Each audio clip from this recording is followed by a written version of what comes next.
حضرت موسیٰ علیہ السلام نے اللہ سے کلام کرتے ہوئے ایک بار یہ پوچھا کہ میری امت کا سب سے بدترین شخص کون سا ہے؟ اللہ تعالیٰ نے فرمایا، کل صبح جو شخص تمہیں پہلے نظر آئے تو وہ آپ کی امت کا سب سے بدترین شخص ہے۔ حضرت موسیٰ علیہ السلام گھر سے صبح جیسے ہی باہر تشریف لائے، ایک شخص اپنے کندھے پر اپنے بیٹے کو بٹھائے ہوئے گزر رہا تھا۔ حضرت موسیٰ علیہ السلام نے اپنے دل میں سوچا کہ یہ ہے وہ میری امت کا سب سے بدترین انسان۔ پھر آپ نے اللہ تعالیٰ سے کلام کیا اور کہا کہ یا اللہ، میری امت کا سب سے اچھا انسان کون سا ہے، اسے بھی دکھا دیجیے۔ اللہ تعالیٰ نے فرمایا، شام کو جو شخص تم سے پہلے ملے تو وہ آپ کی امت کا سب سے بہترین انسان ہے۔ تو حضرت موسیٰ علیہ السلام شام کو انتظار کرنے لگے تو اچانک ان کی نظر صبح والے بدترین انسان پر پڑی۔ تو حضرت موسیٰ علیہ السلام نے اللہ سے کلام کیا اور کہا کہ یا رب کریم، یہ کیا ماجرا ہے؟ جو شخص سب سے بدترین تھا وہی شخص سب سے بہترین کیسے ہو سکتا ہے؟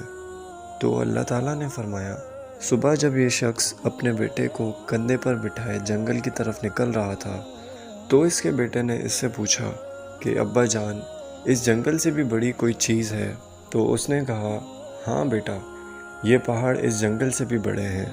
تو بیٹا بولا کہ ابا جان، ان پہاڑوں سے بھی بڑی کوئی چیز ہے؟ تو وہ بولا کہ ہاں بیٹا، یہ آسمان ان پہاڑوں سے بھی بڑا اور بہت وسیع ہے۔ تو بیٹے نے کہا کہ ابا، ان آسمان سے بھی بڑی کوئی چیز ہے؟ باپ نے دکھ بھری آواز میں بولا، ہاں بیٹا، اس آسمان سے بھی بڑے تیرے باپ کے گناہ ہیں۔ تو بیٹے نے کہا کہ ابا جان، ان گناہوں سے بھی بڑی کوئی چیز ہے؟ تو باپ کے چہرے پر ایک چمک سی آ گئی تو بولا، تیرے باپ کے گناہوں سے بھی بہت بڑی میرے رب کریم کی رحمت اور اس کی مغفرت ہے۔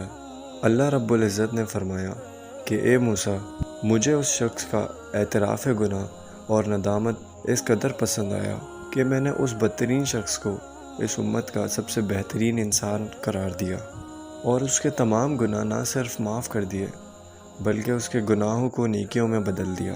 تو میرے پیارے دوستوں، اپنے رب کے سامنے رونا اور اعتراف گناہ کرنا، عاجزی سے اس کے سامنے خود کو جھکا دینا، یہ بہت بڑا عمل ہے۔